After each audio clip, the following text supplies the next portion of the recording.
Hi everyone and welcome back to my channel called zuzanareacts, where I learn all things parallel with your help, and I just share my Slovak Central European point of view. And in today's video we're going to look into China a bit more, obviously from an Indian point of view. And it's a video by your favorite channel called Things Cool, on how India is trapping China. And it's I haven't really explored that part. We've talked a bit about how you feel about China and all, but I don't think that's kind of a territory that I would say it's uncharted for me. So I'm actually very curious about this video and what I'm going to learn. But before we get into the video, please like this video and click on the subscribe button and turn on the notification. Thank you so much for your support. Okay, I just say let's go with this. विस्तारवाद का युग समाप्त हो चुका है। ये युग विकासवाद का है। Troubles began as early as 2013 when China expanded its Belt and Road Initiative. Massive construction projects in Pakistan, Sri Lanka, Bangladesh, and the Maldives caused unease in Delhi. If you ask me, is our relationship normal today? My answer to you is no, it is not. China is clearly becoming a much stronger military power. India has also stepped up its participation in the Quad, which is a group of 4 countries, including the US, Australia, and Japan.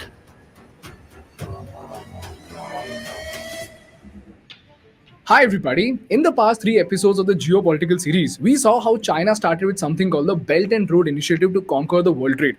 Now just to give you a quick recap, firstly, China strategically used Djibouti, Sri Lanka, Myanmar and Pakistan's weak economic situation to surround India.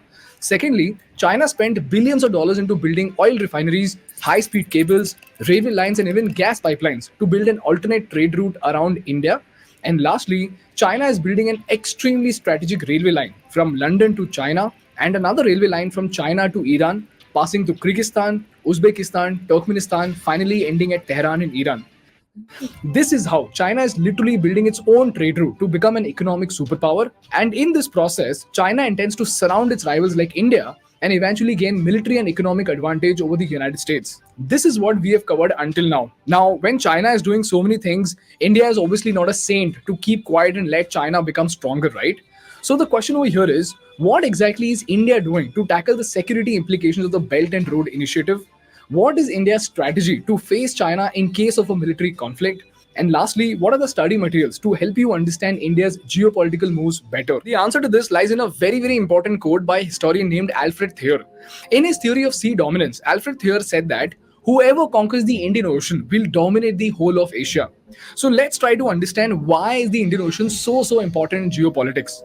Well, if you look at the world map, you will see that the Indian Ocean region consists of 28 countries spanning across 3 continents and covers 17.5% of the global land area.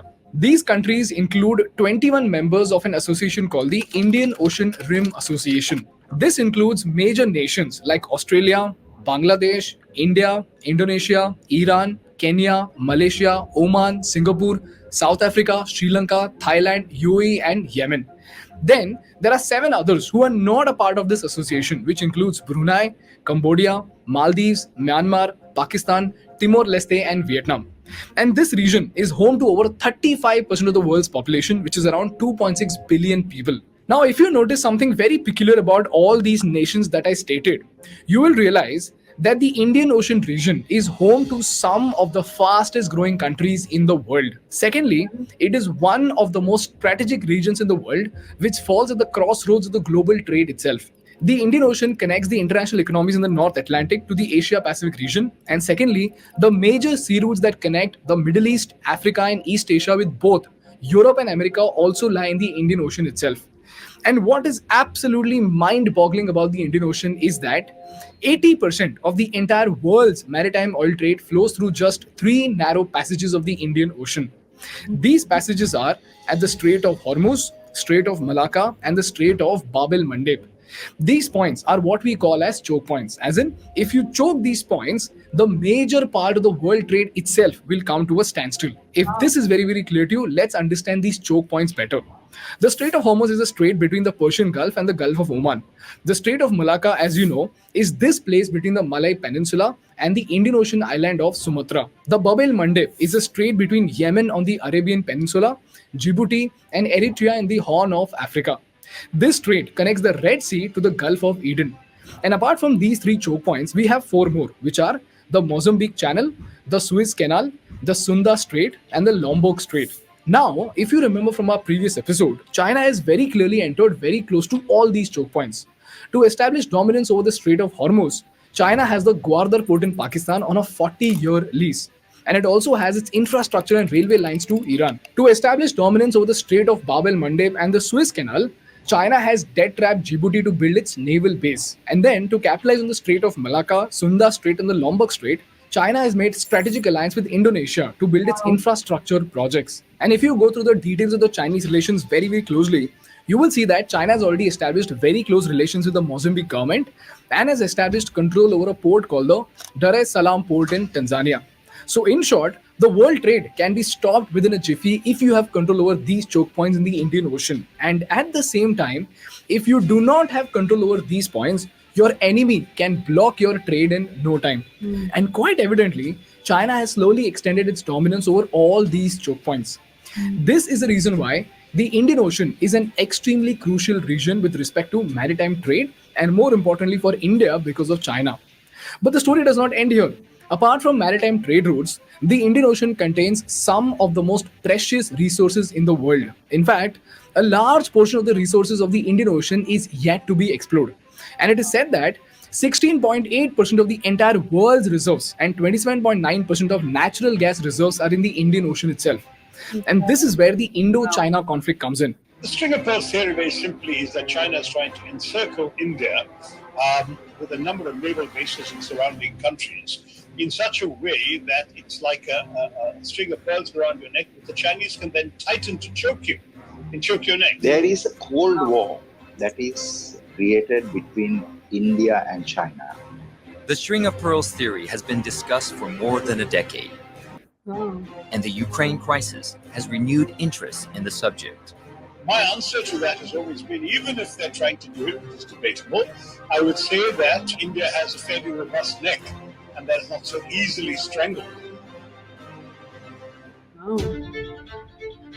China has very strategically emerged as one of the most important trading partners of the Indian Ocean region, and it accounts for 16.1% of its total goods trade as of 2017. And like we saw in the Belt and Road video, in the past 2 decades, China has been building infrastructure projects in Sri Lanka, Myanmar, Pakistan, and Djibouti. Why? Because all of these regions fall in the trade route of China's oil imports and their exports to Africa, Middle East, and Europe. So we have the Gwadar port in Pakistan, Hambantota port in Sri Lanka, Djibouti's naval base, and even Myanmar's Quake Phu port. This is what is being called as the strings of pearls theory. Now the burning question over here is, what exactly is India doing to tackle it? Well, instead of openly and boldly announcing its strategy like China, India has been slowly and steadily operating in a stealth mode with something called the necklace of diamonds strategy. To understand this, let's take a look at the list of strategic bases India has set up with partner countries, as well as the various trade agreements that India has signed. And by the way, you must have seen a lot of people who often criticize the Prime Minister saying that he's wasting India's money by taking a world tour. Well, for those of you, here's why the Prime Minister of India spends countless hours in traveling all around the world. हम अपने देश की अखंडता और संप्रभुता के साथ समझौता नहीं करते। जब भी समय आया है, हमने देश की अखंडता और संप्रभुता की रक्षा करने में अपनी शक्ति का प्रदर्शन किया, अपनी क्षमताओं को साबित किया। चाहे स्थिति कुछ भी हो, परिस्थिति कुछ भी हो, भारत पूरी दृढ़ता से देश की एक एक इंच जमीन की, देश के स्वाभिमान की रक्षा करे। हमारे लिए भारत की अखंडता और संप्रभुता सर्वोच्च है, और इसकी रक्षा करने से हमें कोई भी रोक नहीं सकता। First, let's start from the counter for China's strategic placement at Gwadar and Djibouti. For this, India has very cleverly placed its base over here in Oman, and here's where we have the Dakum port. The Dakum port is where India's important crude imports flow from the Persian Gulf. This place is strategically located on the southeastern seaboard of Oman and is overlooking both the Arabian Sea and the Indian Ocean. On top of that, it is also straddled along the critical sea lanes in the Arabian Sea and the Gulf of Eden. And all thanks to India's relation with Oman, we have military access to this port, which makes it a great defense point. Then we come to this region that is close to the second choke point, which is the Mozambique Channel. In 2015, Modi ji signed an agreement with the Seychelles president to develop a place called the Assumption Island for military use. But unfortunately, after this deal was done, there were a lot of protests. There was a change in government, because of which this diamond as of now is in a shaky situation. Then we come to perhaps the most important choke point of all, which is the Strait of Malacca and the other two choke points right beside it. Here's where we have the Changi Naval Base, wherein in 2018, Modi ji signed an agreement with the government of Singapore. This agreement has provided direct access to the Indian Navy itself. So while sailing through the South China Sea, the Indian Navy can refuel and rearm its ship through this base. This is followed by the Sabang port in Indonesia. And again, in 2018, India got military access to Sabang port, which is located right at the entrance of the Malacca Strait. So theoretically, we have a firm grip over the Strait of Malacca. And if you remember from our China's BRA video, 70% of China's oil supply and 60% of their trade passes through the Strait of Malacca. Guys, you know what Malacca means in Greek? I'm not going to say it out loud. Please do Google. It's interesting. It's called Malacca. So choking this point is like choking the Chinese economy itself. After that, we have the Indo-Vietnam diamond. And long story short, we have historically had a great relationship with Vietnam. We supply some of the most important defense equipment to Vietnam. And we have signed a comprehensive strategic partnership with Vietnam in 2016 itself. Then we have our important diamond in Japan. On 9th of September 2020, India and Japan signed something called the Acquisition and Cross-Servicing Agreement that would allow militaries of both these countries to exchange supplies and services on a reciprocal basis. So again, Japan and India can use each other's port as per their strategic requirements. And the best part about this point is that if you look at the map, you will see that it gives us a very, very close placement to the mainland of China itself. And then we have Mongolia, where Modi ji became the first Indian Prime Minister to visit. And more importantly, India has established a very strong relation with Mongolia by giving out a $1 billion credit to develop an air corridor for Mongolia. And lastly, we have the Chabahar port in Iran. And if you remember from our China video, again, Iran is also a part of the Chinese BRI initiative, wherein they have a railway line from China to Iran, passing through Kyrgyzstan, Uzbekistan, Turkmenistan to finally ending at Tehran in Iran. So here's where India very cleverly understood the importance of Iran. So in 2015 itself, when Iran was facing crippling economic sanctions and diplomatic isolation, India agreed to develop a deep water port in Chabahar on the Gulf of Oman. And as a part of this deal, Modi ji visited Iran and signed the agreement worth $500 million to develop this port and related infrastructure. And if you see, it's not just strategic with respect to China's infra in Iran, but also very, very close to the Gwadar port in Pakistan. Now, if you connect all these points together on the world map, you will see that it's literally a necklace around China, and more importantly, they are strategically located points that can be used to counter the Chinese in case of any military conflict. Now, although the relations with all these countries is not as ideal as we would like, it is a very, very significant step to make sure that the dragon is not left completely loose. This is what India is doing to make sure that we are protected from the notorious Chinese moves. And this brings me to the most important part of the episode, and that are the study materials to help you understand India's geopolitical relations and strategy better. Moving on, the first document I'm attaching comes from the International Relations and Strategic Studies Institute. This document explains the importance of the Indian Ocean, and this document will give you a very, very clear understanding as to why is Indian Ocean so important for the global economy. Secondly, I am attaching a document on the Belt and Road Initiative of China, which will give you a deeper understanding of what exactly is China trying to do. And for this, you can even check out our previous video. And lastly, I am attaching this super important Quad Summit fact sheet, which will teach you about the important relationship that we are forming with the US, Australia, and Japan. Read through this document very, very carefully because it will give you a very deep understanding about how India and other nations actually collaborate together to actually tackle their common threats and to capitalize on their opportunity. So as citizens of India, using these documents, you will very easily be able to understand the international relations strategy of India to counter China and other threats. That's all from my side for today, guys. A very, very interesting video. I think I've actually really enjoyed watching it and the explanation. From like in general, as I mentioned many times, I'm not political, so I'm not aware of that. But looking at it from the economical angle is actually very interesting. And the last thought that I had as I was watching the video, I was like, it's just it's so insane. Like, you know, when you have other countries investing in your own country, it is for their own influence, it's for their own benefits. Like, we always knew it, but this video like really brought it to life for me in the way it depicted it. So it's very, very interesting. Now I have a question or two for you guys. So I was wondering why Mongolia? Like 1 billion basically wavered, if I understood this correctly. It's a huge amount of money, and so what? I mean, I know this from the other side of China. I know there is a point, kind of stuff, but why Mongolia? Is there anything else? I'm sure there must be something else. So if any of you is aware, please do let me know. And I was also surprised about the partnership with Japan.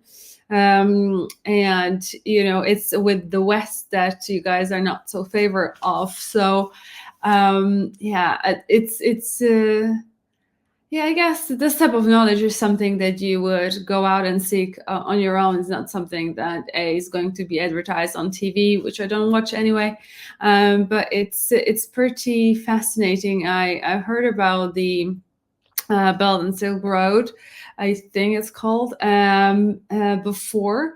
So it is very interesting how it's being brought to context and, you know, what lies behind. Although I do believe we can only have that level of analysis until we, I think that the idea of reality is very, very layered concept, and sometimes even though we know all the facts, we might not interpret them well because we might not have all the facts. So, but nonetheless, I felt like it was very interesting and enlightening video as to what is happening in that part of the world. It's a huge part of the world, and you know, I don't know how other people feel, but you know, you as a human are just concerned with your own life and your immediate surroundings. So it's pretty fascinating. I really do hope that you enjoyed today's video, and if you did, please give a thumbs up, share, like, and subscribe to this channel, and I'll see you in the next one. Until then, please do take care. Sending much love. Bye bye.